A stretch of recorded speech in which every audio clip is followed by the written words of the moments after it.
Bien, chers amis, bonjour. Alors, je suis très heureux de recevoir mon ami d'enfance, Monsieur Drey. Et permettez-moi de faire une petite chanson. Miché, Miché, Miché, Miché, Miché, Miché, Miché, Miché, Miché, Nirnas Adar. Miché, Miché, Miché, Miché, Miché, Miché, Miché, Miché, Miché, Nirnas Adar. Miché, Nirnas Adar. Marbin Besimcha.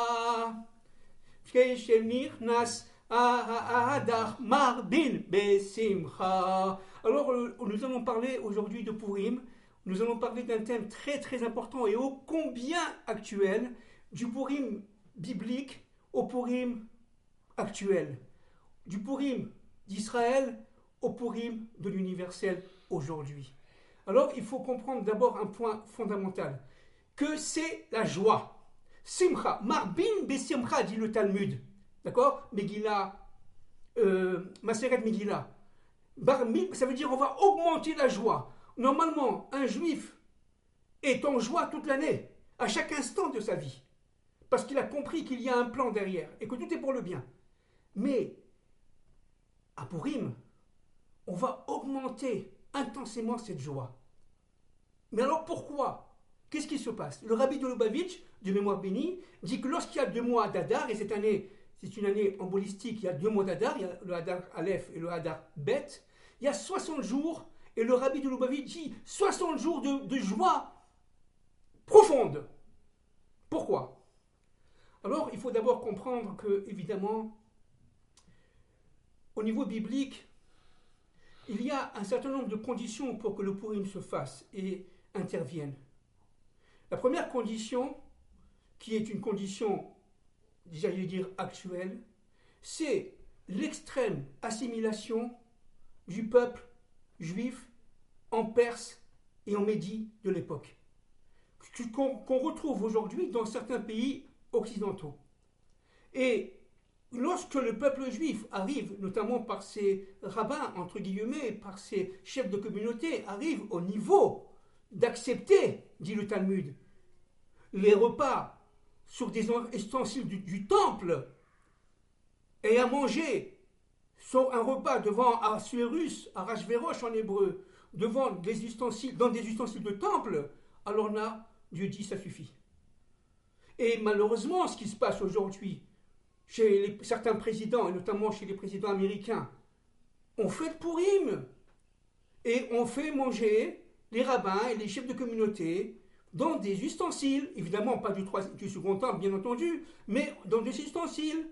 C'est-à-dire que véritablement là, il y a une sorte de clin d'œil de Dieu dans l'histoire. Et ce clin d'œil de Dieu dans l'histoire passe d'abord avant tout par un couple.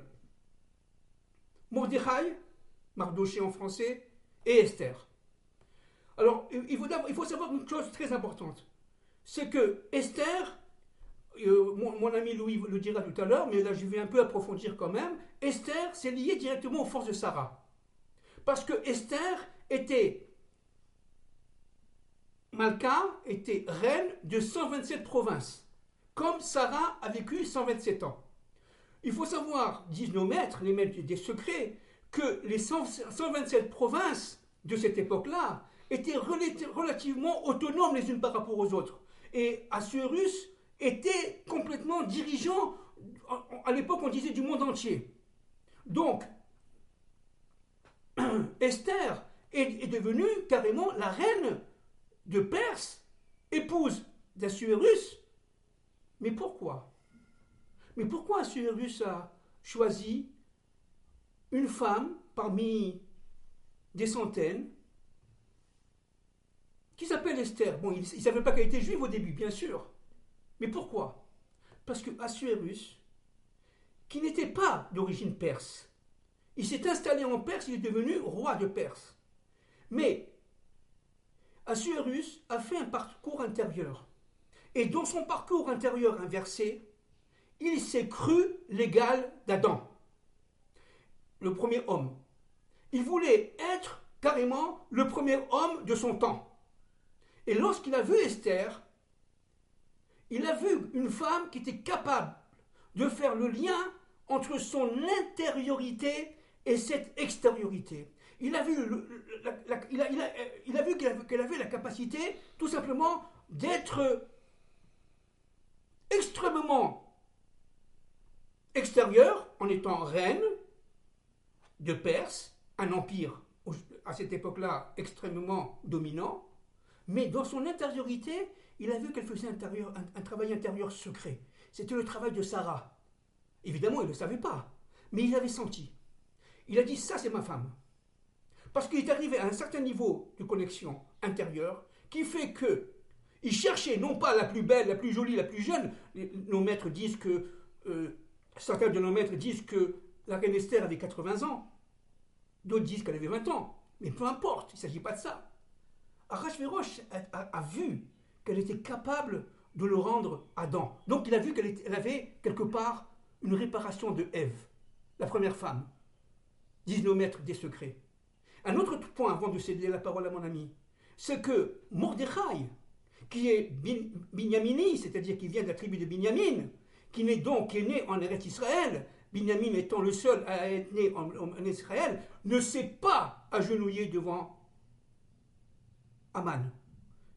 Qui c'est Aman? En un mot, Aman est un étranger à la Perse. Aman est un Amalécique. Aman descend du roi Agag, Agagi en hébreu. Et Aman a été envoyé d'une manière extrêmement secrète, sourde, par tout simplement Amalek, qui se trouvait à l'époque en Eretz Israël, au sud de l'Eretz Israël, et qui avait compris que les Juifs étaient en train de revenir. Dites-moi, ça vous dit rien ça? Qu'est-ce qui s'est passé en 1935?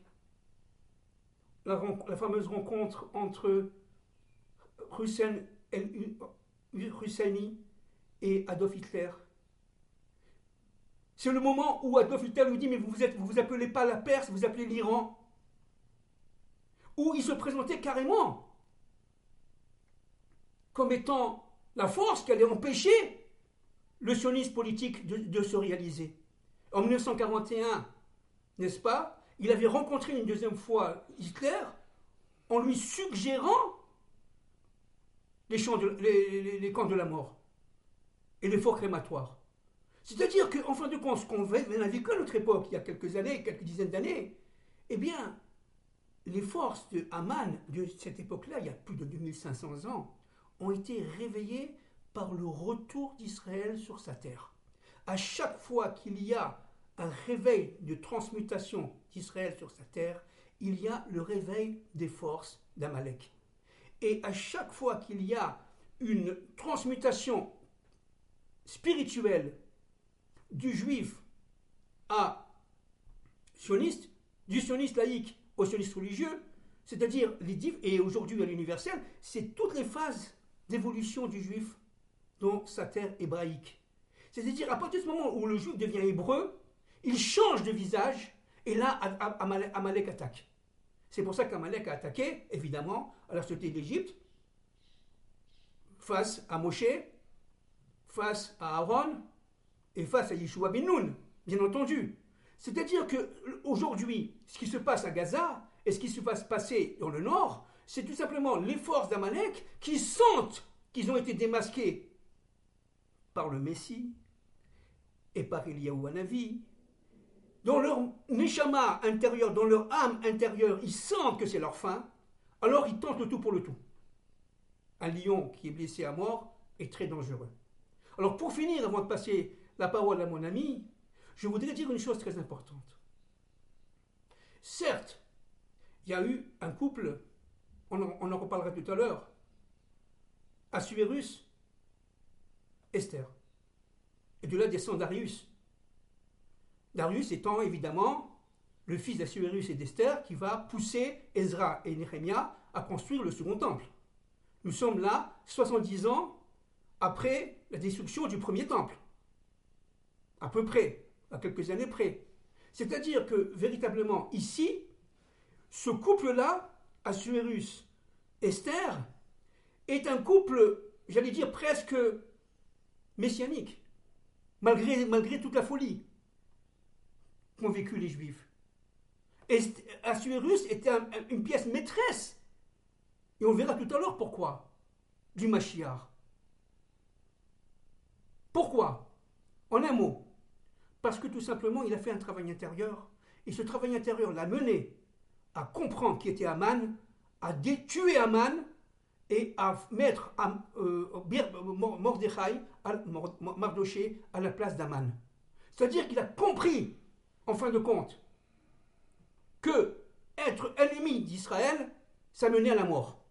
Et c'est ce que vont comprendre aujourd'hui les forces d'Aman qui sont dans le monde entier, et notamment en Occident. Alors pour conclure là, mon intervention introductive, je voudrais dire une deuxième chose. Pendant tout le temps où le couple Assuérus, Esther a régné ensemble, il y avait un couple secret derrière ce couple-là qui s'appelle le couple Esther-Mordechai, Esther-Mardoché. Ce couple-là, malgré, si vous voulez, l'extériorité, était complètement ensemble, complètement liés. Ils formaient l'union. Malgré le fait que Esther soit partie avec Achashverosh et était sa femme. Mais au niveau secret, le couple Esther-Mordechai a été toujours présent, mais d'une manière secrète. Comme Dieu est secrètement caché dans sa propre histoire. Esther, c'est la Shrina qui est liée directement à la Malchut et qui est directement liée à Kadosh Baruch Hu. C'est pour ça que le nom de Dieu n'apparaît jamais dans la Megillat Esther. Je cède la parole à mon ami et tout à l'heure on continuera Bezrat Hashem. Bon, je pense que l'introduction qu'a fait mon ami Fabien Moshe est excellente et donc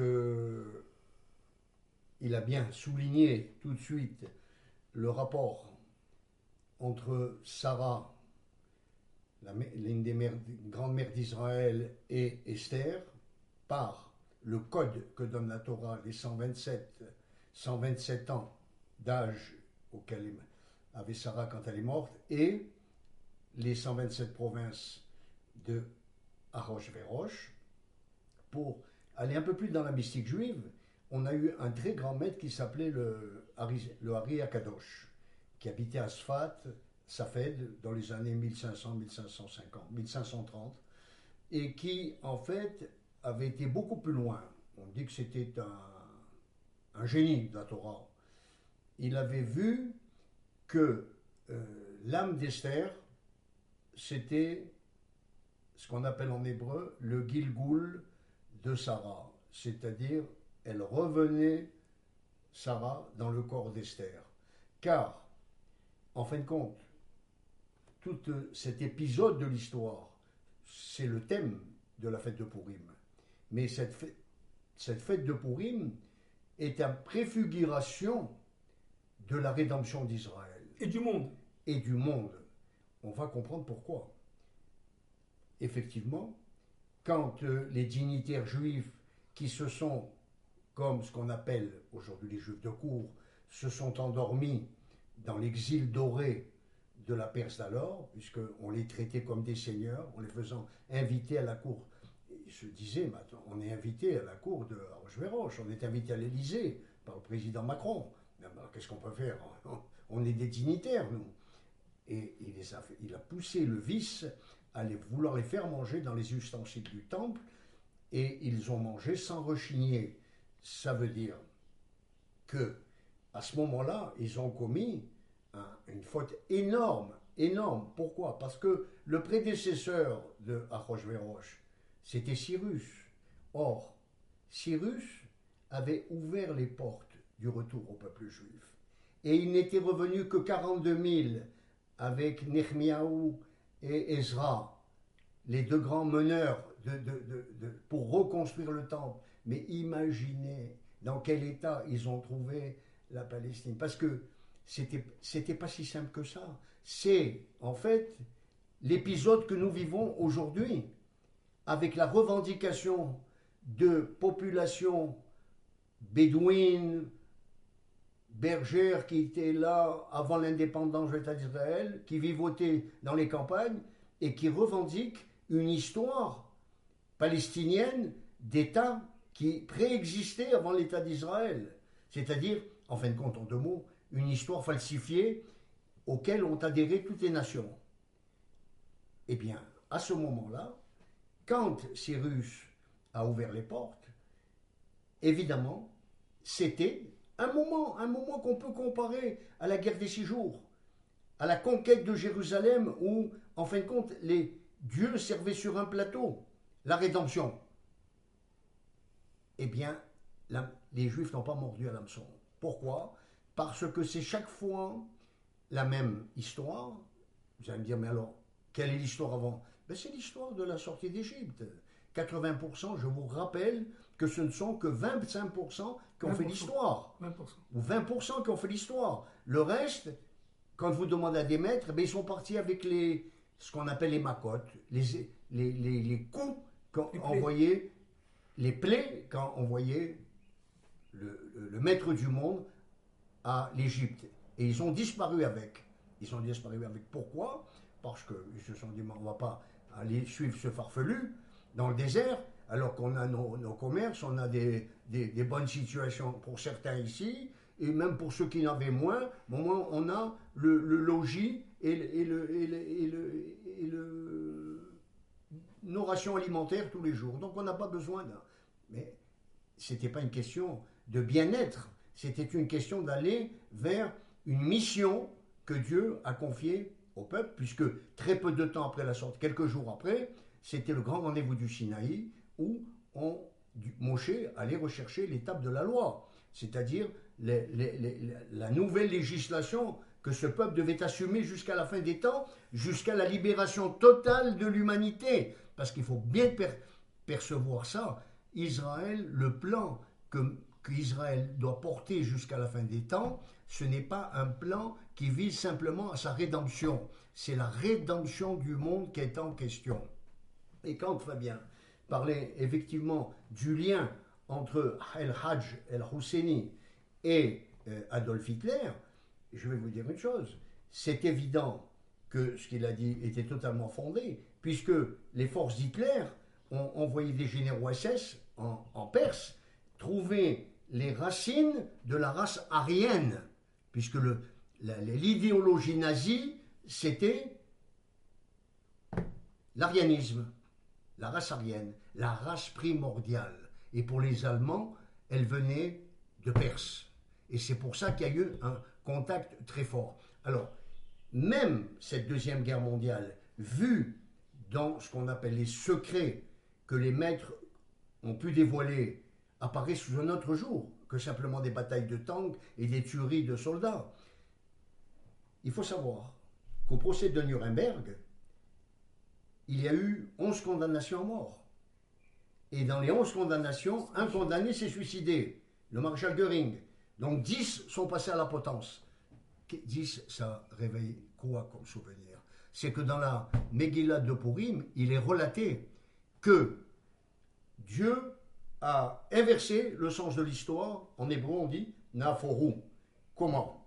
Eh bien, Aman, qui était un conseiller des plus écoutés par Assuérus, Achashvérosh en hébreu, devait donner un grand banquet et il pensait que encore un poste encore plus important l'attendait à être annoncé dans ce banquet. Or, en fait, le plan sordide qu'il avait préparé, qu'il avait concocté, je dirais bien mieux, pour se débarrasser du peuple juif, puisque... Homme, femme, enfant et vieillard. Comme avait dit mon ami, sa filiation venait d'Amalek. C'était un descendant d'Amalek. Donc lui aussi avait sa mission. Ce n'est pas des événements fortuits. Il avait sa mission. Il fallait faire disparaître le peuple juif des 127 provinces. Donc, en fin de compte, quelque part, tuer l'origine même de ce plan divin avec Abraham, qui a été le premier, qui a répondu à l'appel de l'Ech Lecha, va vers toi, va vers toi-même, va vers ce que je t'indiquerai. Et c'était le premier modèle de l'hébraïsme où l'individu juif sait qu'avant toute chose, il doit déjà réaliser en lui-même ce qu'a fait a tenté de faire Abraham à son échelle, bien entendu. Tout le monde n'a pas l'envergure d'Abraham. Alors, en fin de compte, le procès a eu lieu, 10 exécutions, et il y en a eu un Streicher. qui s'est...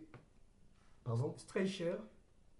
Julius Streicher, exactement, qui s'est, peut-on dire, dégonflé, qui n'a pas pu avoir le sang-froid pour assumer la sentence qui lui était affligée, et qui, au moment où on a ouvert la trappe, a crié « Purim 1946 ». Les gardiens ont transmis cette phrase qui a interpellé tout le monde.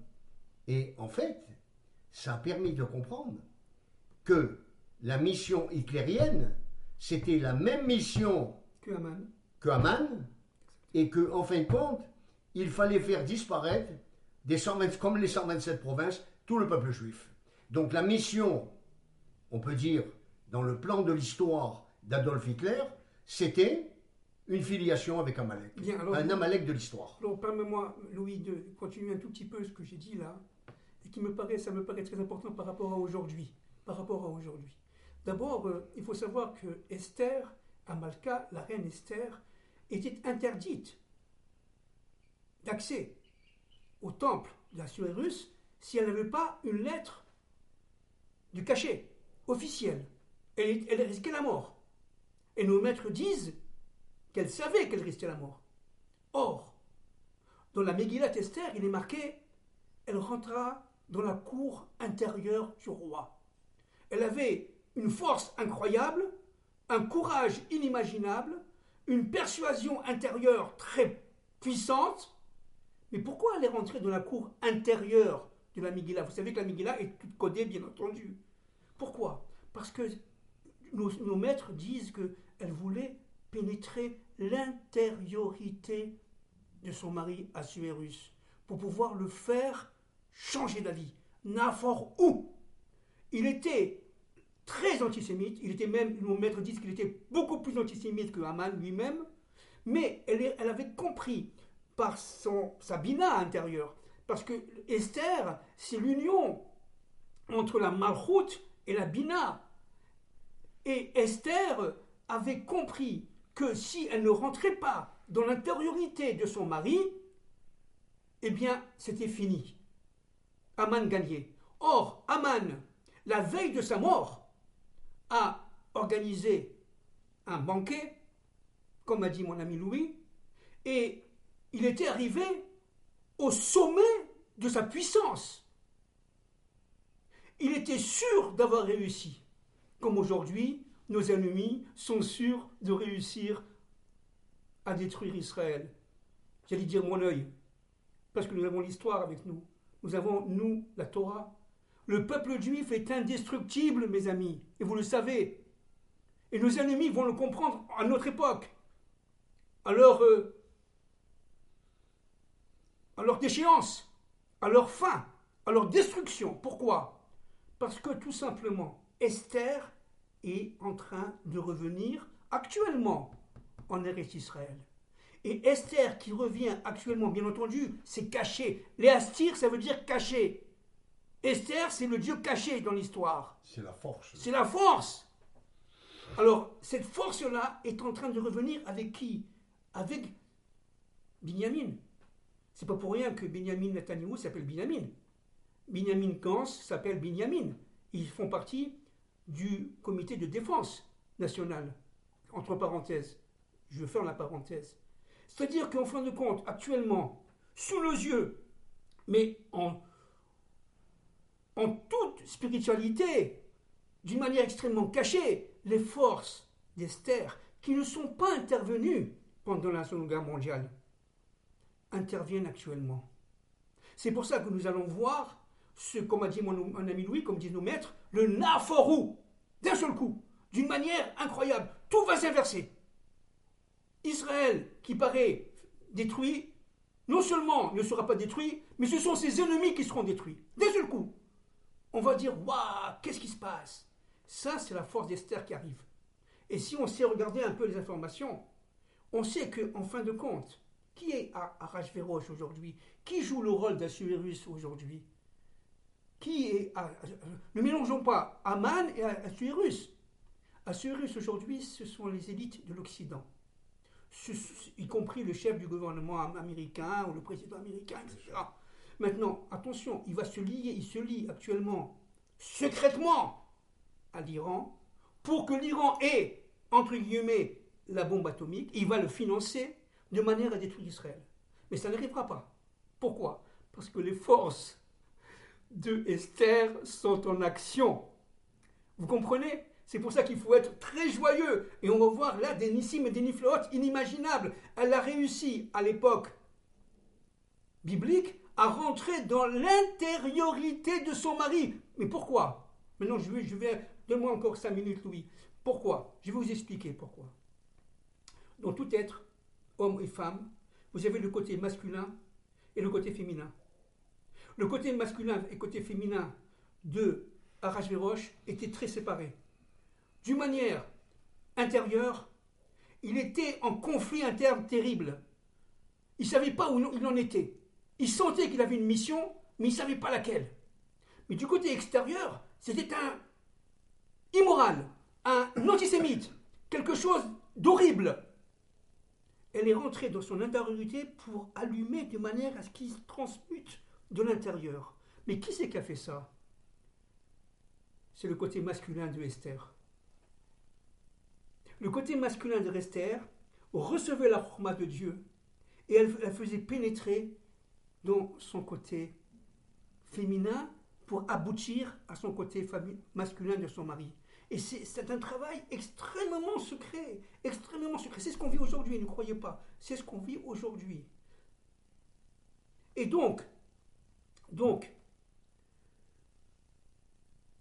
par brutalité, d'une manière irrationnelle, d'une manière surprenante, les forces d'Esther, comme il y a 2500 ans, vont inverser l'ordre des choses. S'il y a eu un Purim d'Israël, il y aura un Purim de l'universel.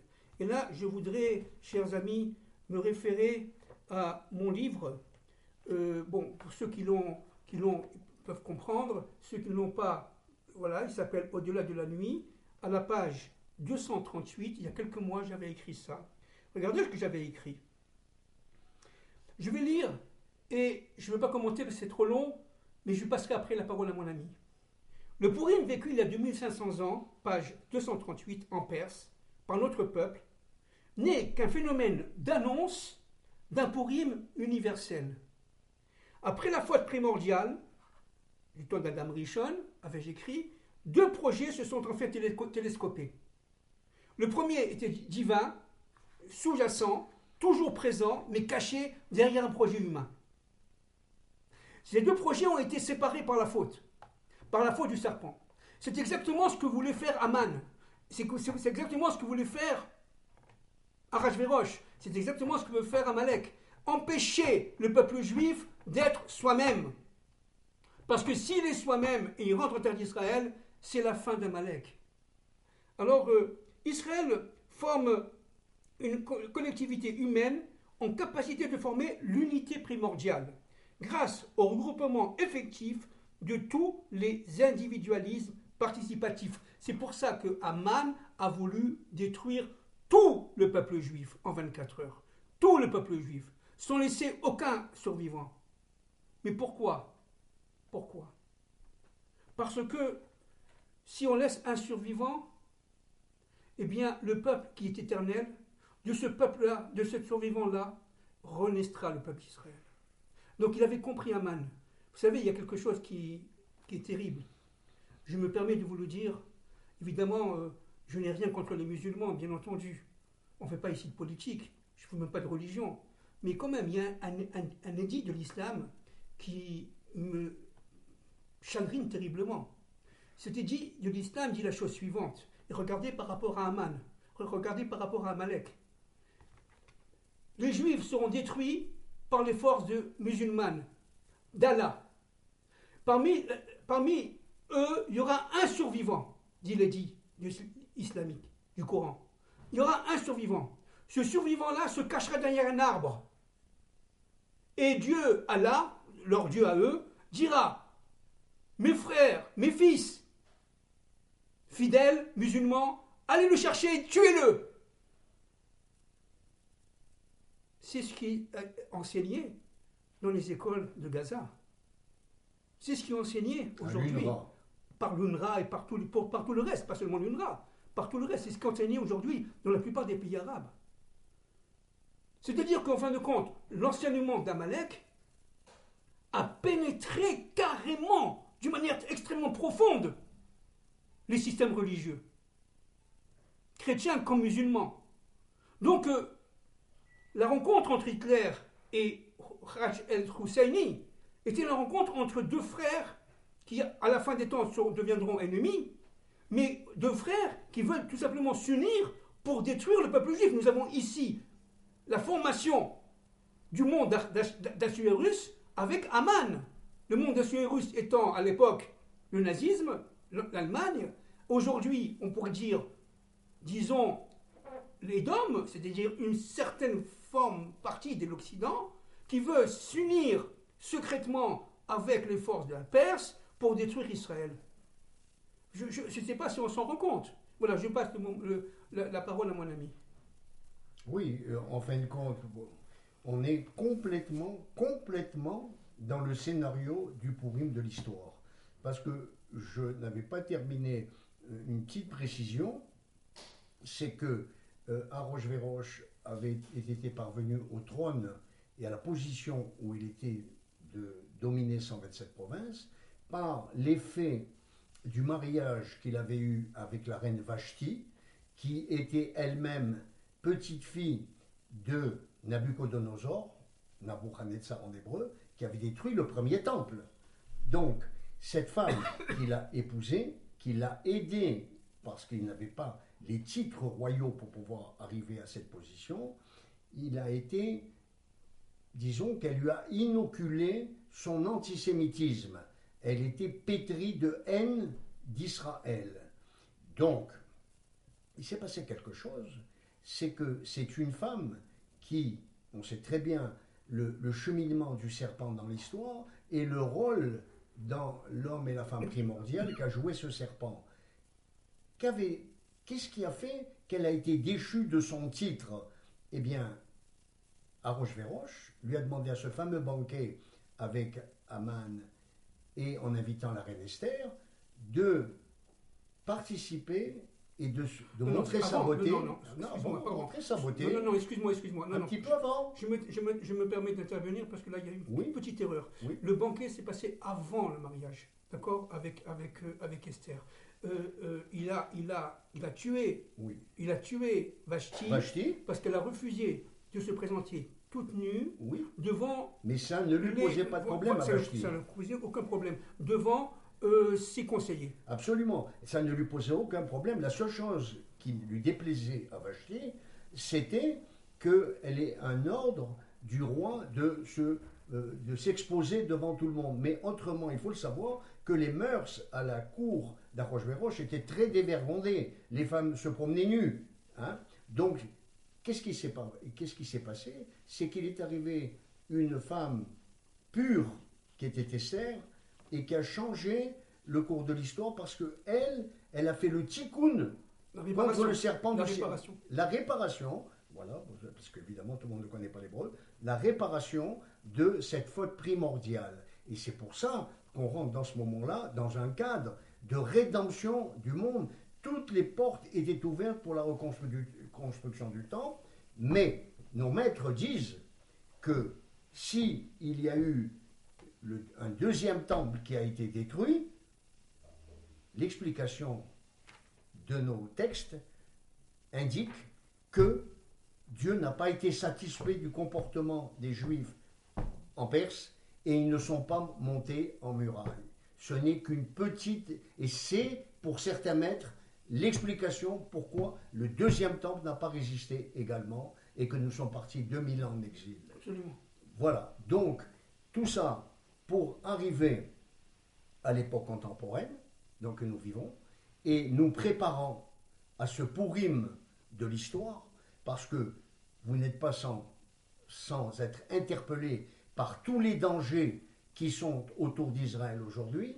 C'est vrai que nous combattons à Gaza et que nous avons perdu beaucoup de soldats et de civils et tout, mais le danger n'est pas moindre, sinon supérieur, avec le Nord. Et le Nord, on sait très bien que c'est le bras armé de l'Iran. Car, en fin de compte, la véritable adresse de tout ce terrorisme et de cette terreur vis-à-vis d'Israël et vis-à-vis du monde, l'Occident n'a pas voulu s'en occuper pendant 40 ans, et nous sommes au bout des 40 ans. Et c'est un rendez-vous qu'on ne peut pas éluder aujourd'hui, si on veut la réparation de ce monde. Alors, nous avons quand même des signes que notre maître du monde nous donne. Par exemple, vous savez très bien que lorsque nous sommes sortis d'Égypte, nous étions sous l'autorité de Moïse, Moshe Rabbeinu, et que ça a été jusqu'à la transmission à la porte de l'entrée d'Israël de Yeshua ben Nun. C'est-à-dire que c'est sous son autorité que nous sommes rentrés avec l'ordre de Dieu de faire table rase de tous ces Cananéens et de tous ces idolâtres. Bon, mais c'était, il faut le retenir, le nom de Nun qui est interpellant. Nun étant dans la gematria, c'est-à-dire dans la valeur des lettres par rapport au nombre, 50.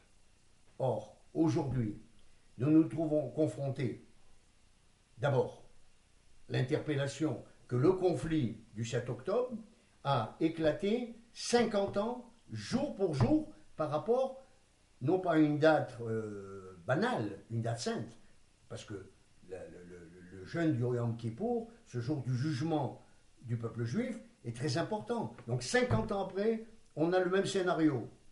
Mais beaucoup plus grave, puisque là, cette fois-ci, c'était des massacres de civils. Et on ne peut être interpellé par le dernier empire d'Édom, qu'on appelle nous dans le judaïsme, Édom, qui, dans son drapeau, a 50 étoiles. Or, qu'est-ce qui nous dit aujourd'hui que nous sommes arrivés à un terme de l'histoire?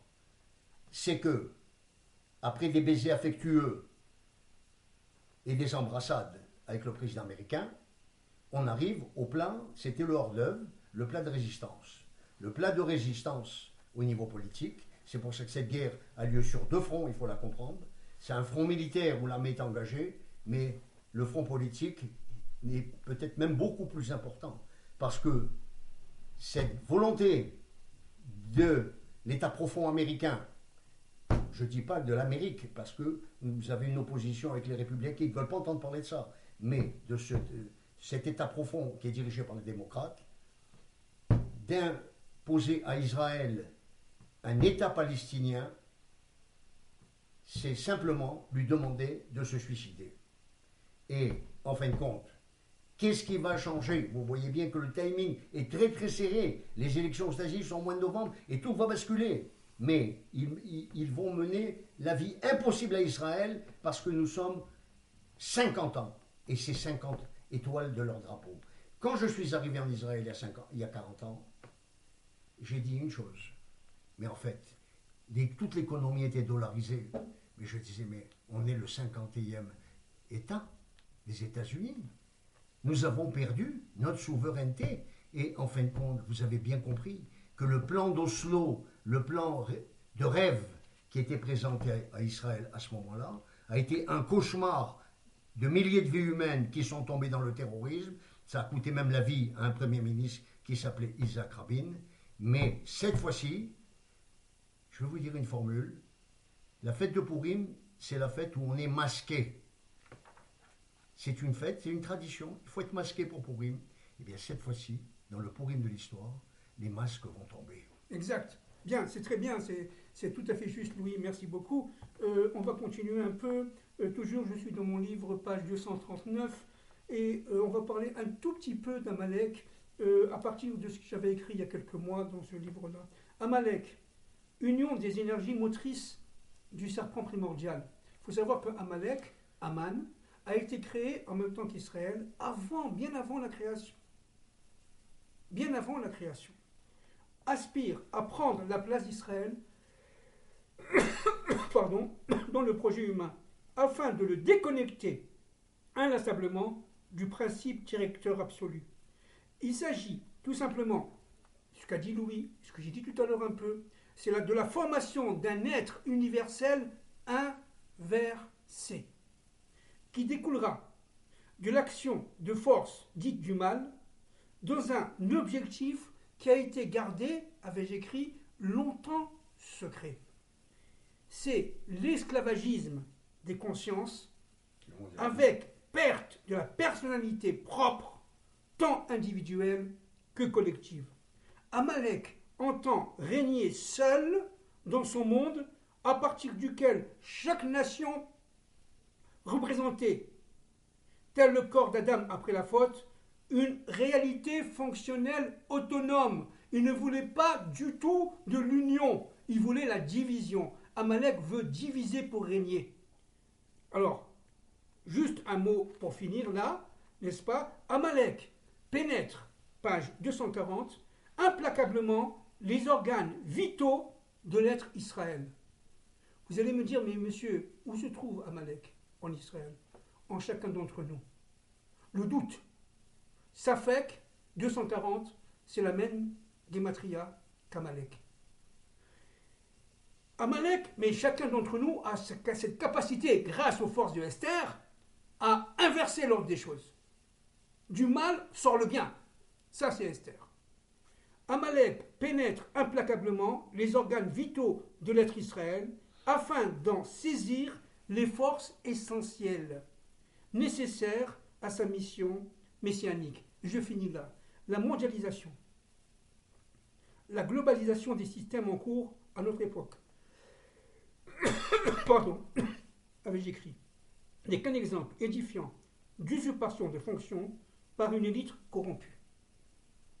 Baignant dans un obscurantisme exacerbé et s'arrogeant le droit de domination absolue sur une humanité endormie, désinformée, encline à un esclavagisme éhonté, rampant. Je voudrais dire une chose fondamentale qui nous relie à ce combat d'Amalek dont Moïse était le précurseur, c'est que Amalek a attaqué Israël à un endroit qui s'appelle dans la Bible Rephidim. Et quand Moïse, puisqu'il parlait du doute qui pouvait... Alors ce doute c'est Amalek puisque l'être juif perd sa confiance en Dieu. Mais au moment où Moïse levait les mains, il avait toute sa confiance en Dieu, le peuple juif gagnait. Quand il baissait les bras, l'expression française, baisser les bras, c'est Amalek qui gagnait. Or, on le voit bien, ces dernières années, par un matérialisme exacerbé dans la société israélienne, un modèle économique qui a été appliqué également en Occident. Les colonnes vertébrales morales de toutes les sociétés se sont doucement désagrégées pour laisser la place à un matérialisme exacerbé qui a fait perdre la lumière intérieure, ce qu'on appelle chez nous, dans le judaïsme, le Or Haganouz, la lumière intérieure de l'être, sa foi en la transcendance et le combat qu'ont mené ces forces de l'obscurité que j'appellerais les forces mondialistes, c'était justement cet objectif, de séparer l'être de la transcendance. Quand vous pensez aujourd'hui, dans ce plan mondialisateur, au sein de la Commission européenne, une présidente propose un pacte d'émigration alors que l'Europe est dans une overdose d'émigrants, 75 millions supplémentaires à se partager. Mais c'est la destruction de l'identité européenne, c'est le suicide, comme disent les opposants politiques aujourd'hui en Occident, mais c'est le suicide de l'Occident, mais c'est ça que cherche le mondialisme, c'est le suicide de l'Occident, l'affaiblissement total, la disparition de la souveraineté des nations au profit de ce qu'ils appellent un grand marché, un grand marché, c'est-à-dire une masse informe d'êtres humains qui ne sont plus que des consommateurs et à qui parce que pour consommer, il faut les moyens de consommer. Mais on est dans une société aujourd'hui de paupérisation partout, de perte d'emploi, et ce qui va s'accélérer avec les technologies modernes, le numérique, la robotique, l'informatique, tout ce que vous voulez, qui fait qu'ils seront tenus à ce qu'on se profile déjà le revenu universel et on le tiendra sur un fil. Vous êtes un bon citoyen, vous aurez votre petit os à ronger. Vous êtes un mauvais citoyen, on vous déconnectera des codes et vous n'aurez plus rien puisque ce sera payé en monnaie numérique. Voilà où nous en sommes. Donc, en deux mots qui sont très importants, et pour replacer le débat qu'on a eu ce soir, c'est le combat originel des fils de la lumière contre les fils des ténèbres. C'est-à-dire qu'il faut voir beaucoup plus loin que le combat de Gaza, que le combat de Gaza est l'épicentre d'un conflit beaucoup plus profond, existentiel pour l'humanité, à savoir, est-ce que l'humanité va être digne d'être à la hauteur du plan divin, ou elle va sombrer dans les forces sataniques lucifériennes qui sont les vecteurs du mondialisme aujourd'hui. Bien, je voudrais là revenir, peut-être pour commencer une petite conclusion, une première conclusion, je voudrais revenir au Zohar. Le Zohar dit que Adam Kadmon, vous savez qu'Adam Kadmon, pour ceux qui me suivent, c'est évidemment l'ensemble d'archétypes qui, à partir de laquelle Dieu a créé l'univers, et notamment le monde, notre monde, y compris le monde astral. Et le Zohar dit une chose très intéressante. Il dit que la fête de Purim est liée à la jambe droite d'Adam Kadmon. Et la fête de Hanouka, le combat contre les Grecs, est liée à la jambe gauche. Et il dit, à la fin des temps de l'histoire, la jambe gauche et la jambe droite vont être attrapés, l'un par les Perses, la jambe droite par les Perses, on le voit aujourd'hui, et la jambe gauche par l'Occident, d'une manière à ce que Adam Kadmon ne puisse pas avancer dans l'histoire. Or, nos maîtres disent que Abraham est lié directement à ce qu'on appelle la lumière primordiale. Yitzhak, son fils, est lié aux limites, au Kéli, à l'instrument qui permet de confiner cette lumière à un certain nombre de limites, mais que Jacob en français, c'est Adam Kadmon. Et nous, les Hébreux, nous descendons d'Abraham, d'Isaac et de Jacob. C'est-à-dire qu'en fin de compte, en voulant empêcher Adam Kadmon de resplendir dans notre monde, eh bien, ils veulent tout simplement empêcher le plan de Dieu de s'accomplir. Ce sont des véritables ennemis du Dieu mais de l'histoire. Il ne s'agit pas seulement du Dieu d'Israël, il s'agit du Dieu de toute la création. Et en s'unissant,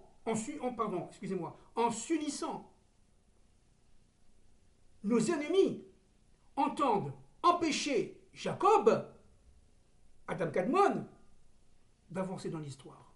C'est ce qui se passe aujourd'hui. Ils font tout pour empêcher Israël d'arriver à sa propre identité intérieure. Tout est fait. Ils ont tout essayé, depuis au moins 100 ans, pour ne pas dire 3500 ans. Alors le débat, il est crucial.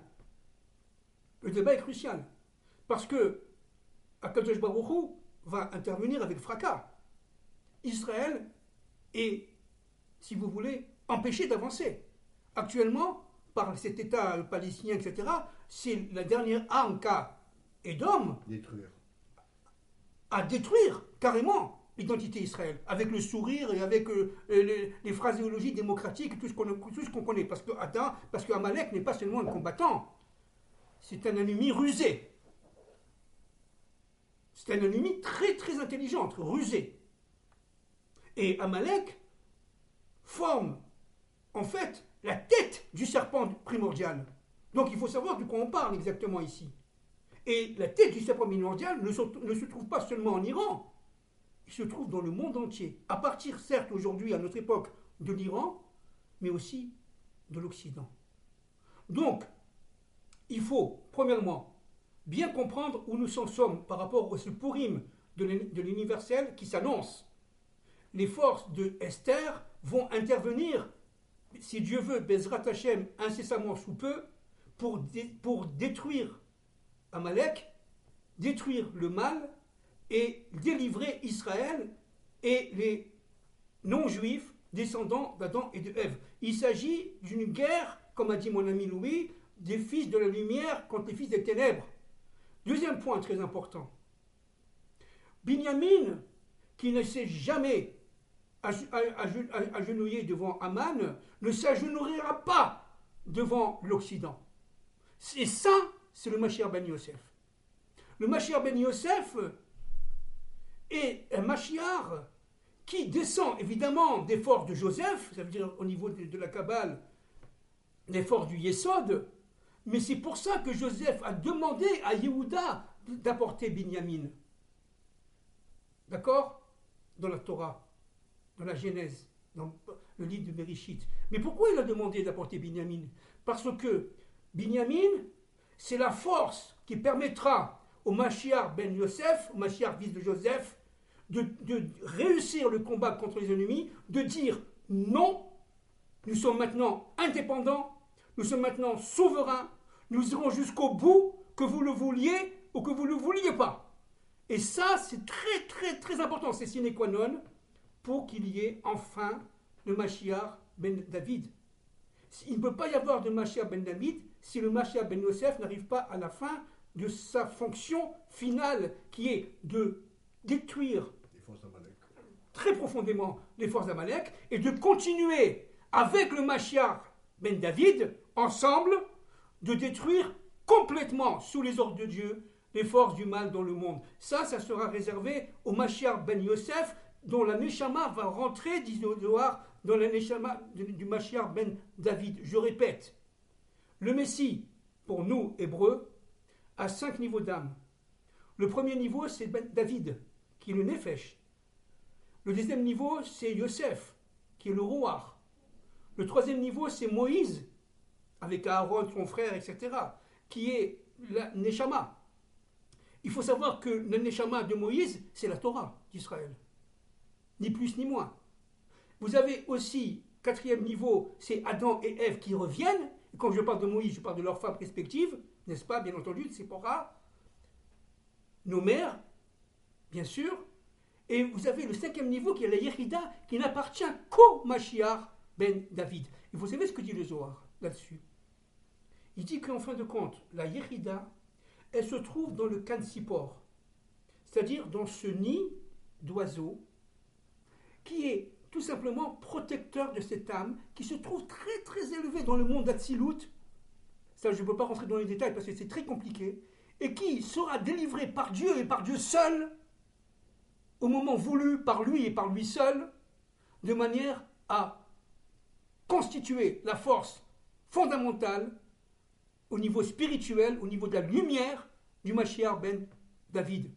Le Mashiach ben David, donc, aura, grâce à la volonté de Dieu, ce surplus d'âme qui est pour l'instant dans le nid d'oiseau, le Gansipor en hébreu, et à partir de ce moment-là, elle sera retirée par Dieu et transmise dans l'âme du Mashiach ben David, Bezrat Hashem et de nos jours. Voilà. Alors, je vais demander maintenant à mon ami Louis de conclure, et je vous ferai une petite conclusion après. Bien. Alors, Fabien Moshe a parlé de ces deux forces qui s'accrochaient aux deux jambes. Et ça nous rappelle la statue de Daniel, qui était lui-même, je vous le rappelle, le grand-père de la reine de l'Empire perse, Vashti, mariée avec Ahasuerus, avant qu'Esther prenne la place. Et en fait, cette image-là nous ramène à quelque chose de beaucoup plus pragmatique que nous voyons se dérouler depuis 50 ans sous nos yeux, c'est-à-dire peut-être un peu moins de 50 ans, mais ce chemin parallèle que mènent avec leur plan les mondialistes et l'islam avec ses objectifs de conquête du monde par le djihad. Il y a eu cette connivence, et c'est cette connivence-là aujourd'hui que l'on retrouve, et qui est la perdition de l'Occident, pour comprendre si c'est deux forces à l'œuvre. Parce qu'en fin de compte, l'Occident s'est effondré doucement dans l'époque contemporaine, parce que d'abord, il a été soumis à un étatisme qui ne voulait pas dire son nom, sous les termes économiques, mais c'était un étatisme, avec teinté d'une pensée de gauche marxiste, auquel a succédé ces nouvelles idéologies qui ont amené de leur finalité le wokisme et compagnie, le mondialisme, et en fin de compte, l'islam, mais il se découvre de plus en plus que cet islam, c'est la partie chiite de l'islam, puisqu'on voit qu'il y a des velléités aujourd'hui d'accords, de négociations, et qu'il pourrait y avoir un rapprochement qui apporterait la paix. Mais l'État profond, dont je vous ai parlé, n'est pas intéressé à ce remodelage géopolitique au Moyen-Orient. Et c'est pour ça qu'on a vu qu'après avoir eu un président comme Trump qui a signé les accords d'Abraham et qui mettait Israël sur le chemin d'une paix possible, tout a été démoli. Tout a été balayé pour replacer avec le flux des milliards américains qui étaient gelés, la possibilité pour l'Iran de financer le Hamas et de financer l'infrastructure. Parce que ce qui nous attend au nord, c'est pas moins si ce n'est plus que ce qui se passe à Gaza sous terre, avec le Hezbollah. Mais nous avions été tous avertis du plan de l'histoire, puisque vous avez entendu parler du prophète Ézéchiel, et cette guerre de la fin des temps qui ouvrirait la porte vers la rédemption, la Géoula d'Israël, elle se situe au nord. C'est-à-dire qu'en fait aujourd'hui, on n'a pas encore attaqué le plat de résistance. Et le plat de résistance risque d'aller sur même la possibilité de frappe de l'armée israélienne en Iran. Parce que c'est la tête de la pieuvre.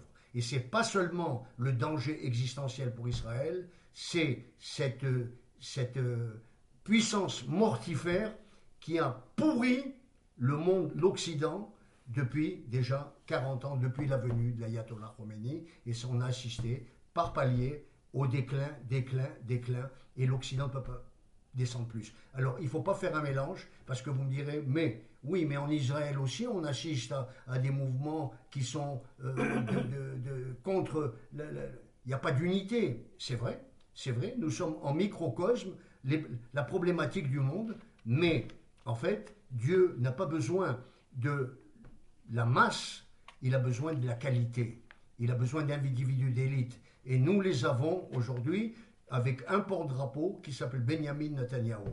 Et pour ne pas faire de ségrégation, je dirais qu'en Amérique, il y a aussi des combattants de la liberté aujourd'hui à qui on a infligé des sanctions qui sont imméritées, mais la justice va paraître à la lumière et les vraies forces de la liberté et de la vérité vont se dévoiler, comme vont se dévoiler en France ce qui a été une mascarade depuis 40 ans avec des soi-disant présidents qui étaient au service de l'État profond américain.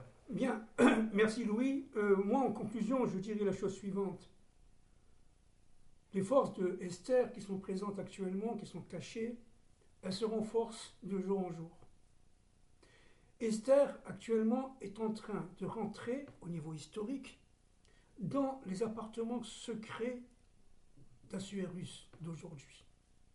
Et là, elle est en train de créer un doute à l'intérieur. Et ce doute à l'intérieur, aujourd'hui, y compris chez certains démocrates, y compris chez certaines parties du peuple occidental, va créer tout simplement un réveil. Ce réveil-là, qu'on appelle encore une fois chez nous l'inversion des contraires, le naphor ou, cette inversion des contraires vient des forces de Jacob qui sont directement liées à Tiferet. Qu'est-ce que c'est que Tiferet? Tiferet, c'est pour les kabbalistes, je vais en 5 secondes, évidemment, c'est le lien entre le ciel et la terre. C'est le canal qui permet au flux divin, à travers Esther, de pénétrer les peuples. y compris de pénétrer l'universel. Donc, c'est-à-dire que le message d'aujourd'hui qui conclut notre intervention est celui-là. Les forces d'Esther sont là, les forces d'Esther sont prêtes au combat, les forces d'Esther ils sont en train d'allumer chacun d'entre nous, juifs et non-juifs, et les forces d'Esther reliées aux forces de Binyamin vont combattre les forces d'Aman. Aman, qui se croit arriver au pouvoir aujourd'hui, est en fin de compte à la veille de sa destruction. Contrairement à ce qu'on pense, et ça va faire très peur, ça va faire très mal, parce que les forces d'Amalek sont partout dans le monde. Elles sont dans les systèmes, elles sont dans les banques, elles sont dans les entreprises, elles sont partout. Elles ne sont pas seulement en Perse, elles sont partout réfugiées dans le monde. Et ce qui attend actuellement le monde, c'est un réveil implacable, accablant, j'allais dire une teshuva de l'universel, qui vont reconnaître enfin, à la fin des temps de l'histoire, le Dieu d'Israël. Juste un mot. Je dirais juste un mot. Plusieurs. Nous sommes au bout du processus. Nous sommes dans la phase d'accouchement du projet divin Du Mashiach. tel du Mashiach, puisque Israël doit être la lumière des nations, et les nations doivent être aux côtés d'Israël pour assurer ce que Dieu a désiré pour ce monde. Et je vous dirai que deux mots. Après ces tourments que nous allons vivre de cet accouchement, l'avenir sera radieux. Radieux, absolument radieux. Encore une fois, je finis parce que vraiment c'est important de le dire pour donner un message d'espérance. C'est plus que l'espérance, un message grandiose.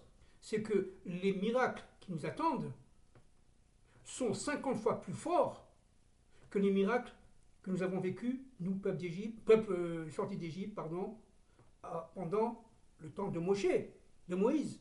50 fois plus fort, disent nos maîtres. C'est-à-dire que véritablement, là, on va rester tous bouche bée. Et comment? Grâce à Dieu qui va réveiller les forces de Esther et de Mordechai et de Marla. Et maintenant, juste un mot pour finir. Assuérus a fait Tchouva. N'oublions jamais ça. Assuérus a tué Aman. C'est-à-dire qu'il va y avoir ici un réveil in extremis Sur le fil de certaines élites qui vont faire tchouva, qui vont comprendre leurs fautes et qui vont s'excuser devant Dieu. Et à partir de ce moment-là, c'est la libération du monde. Ce sera le nom de l'histoire. Ce sera la reprise du Noun qui a été confisqué par les forces d'Amalek. Merci beaucoup.